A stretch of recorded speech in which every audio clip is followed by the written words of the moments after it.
And now, your First Alert 5 weather.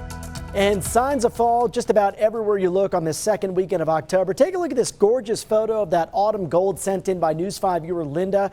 Got another couple photos. This one from Jennifer McMillan, who did some leaf peeping of her own with her husband Kenny this past Friday. She sent some great leaf peeping photos, but I found this one most interesting because yesterday we were socked in all day long here in the Springs and the Pikes Peak region, but above about 8,000 feet, we were above that inversion layer, and we saw generally clear skies with a nice view from Teller County up towards Pikes Peak. This one, an incredible view just west of Crested Butte.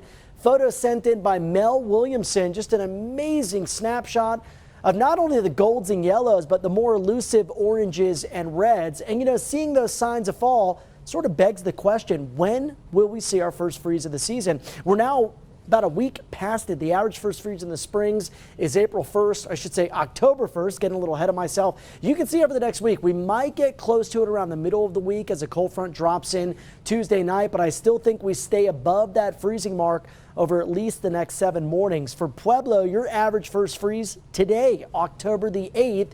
You can see we do dip down to the upper 30s by Thursday and Friday morning of next week, but nowhere near that freezing mark of 32 degrees. Right now in the Springs, it is 63, much brighter, much more mild than yesterday as expected. And it's a similar scene in Pueblo with a few clouds off in the distance. We have seen some showers across parts of Teller and Fremont counties and the southern mountains, but I think it stays there through about sunset tonight. So here's how your day looks on Sunday. Could see a little bit of patchy fog in some areas. Model not showing much, but we do have enough low level moisture left over that's at least a possibility in some spots. Then by the afternoon, generally dry along and east of the interstate, but we will see maybe a few isolated storms once again pulse up in the afternoon out across the southern mountain areas, and that could impact areas down south into the Raton Mesa, spreading into parts of northern New Mexico.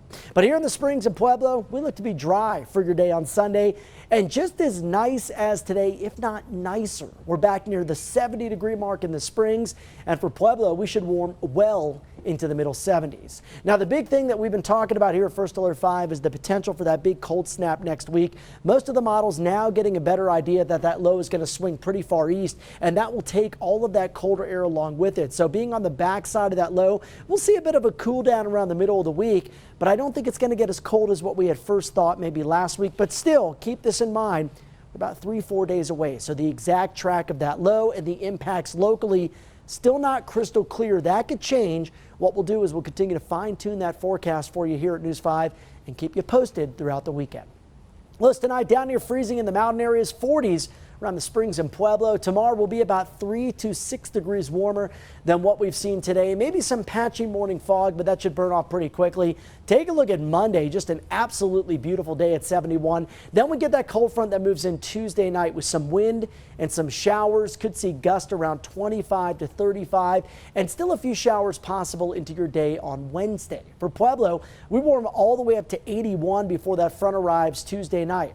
Then we're down about 15 to 20 degrees Wednesday. By Thursday morning, temperature around 36 degrees. Canyon City, I've got 70s for the next few afternoons. It will be stunning out there tomorrow. And then we get that wind and possibly a few showers Tuesday night into Wednesday morning. Woodland Park, not only are we talking about some showers in the forecast Tuesday night, but there actually could be a little bit of snow mixed in late in the overnight hours and into the first part of our day on Wednesday. Andy?